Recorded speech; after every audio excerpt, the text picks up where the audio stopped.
ప్రజలు పానిక్ కావడం వల్ల గ్యాస్ సమస్య వస్తుందన్నారు అధికారులు. రాష్ట్రంలో గ్యాస్ కొరత లేదన్నారు.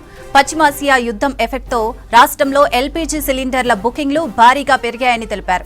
రాష్ట్రంలో రెగ్యులర్గా 2,20,000 డొమెస్టిక్ సిలిండర్లను గ్యాస్ కంపెనీలు సప్లై చేస్తుంటాయని తెలిపారు అధికారులు.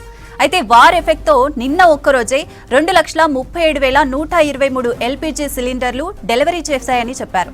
రోజువారీ సప్లై కంటే 12,000కు పైగా సిలిండర్లు సప్లై పెరిగిందని తెలిపారు. ప్రస్తుతం రాష్ట్రంలో గ్యాస్ కొరత లేదని, ప్రజలు భయాందోళనకు గురి కావద్దని చెప్పారు. రాష్ట్రంలో నిన్న ఒక్కరోజే ఇండియన్ ఆయిల్ కార్పొరేషన్ లిమిటెడ్ 83,166 సిలిండర్లు సప్లై చేసింది. Hindustan Petroleum Corporation Limited 88,257, Bharat Petroleum Corporation Limited 65,700 domestic సిలిండర్లను డెలివరీ చేశాయి.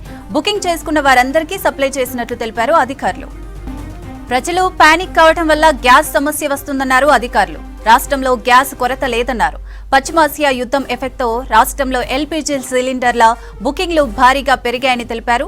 రాష్ట్రంలో రెగ్యులర్గా 2,20,000 డొమెస్టిక్ సిలిండర్లను గ్యాస్ కంపెనీ సప్లై చేస్తుంటాయని తెలిపారు అధికారులు. అయితే వార్ ఎఫెక్ట్తో నిన్న ఒక్కరోజే 2,37,123 ఎల్పీజీ సిలిండర్లు డెలివరీ చేశాయని చెప్పారు. రోజువారీ సప్లై కంటే 12,000కు పైగా సిలిండర్లు సప్లై పెరిగిందని తెలిపారు. ప్రస్తుతం రాష్ట్రంలో గ్యాస్ కొరత లేదని, ప్రజలు భయాందోళనకు గురి కావద్దని చెప్పారు. రాష్ట్రంలో నిన్న ఒక్కరోజే ఇండియన్ ఆయిల్ కార్పొరేషన్ లిమిటెడ్ 83,166 సిలిండర్లు సప్లై చేసింది. Hindustan Petroleum Corporation Limited 88,257, Bharat Petroleum Corporation Limited 65,700 domestic సిలిండర్లను డెలివరీ చేశాయి. బుకింగ్ చేసుకున్న వారందరికీ సప్లై చేస్తున్నట్లు తెలిపారు అధికారులు.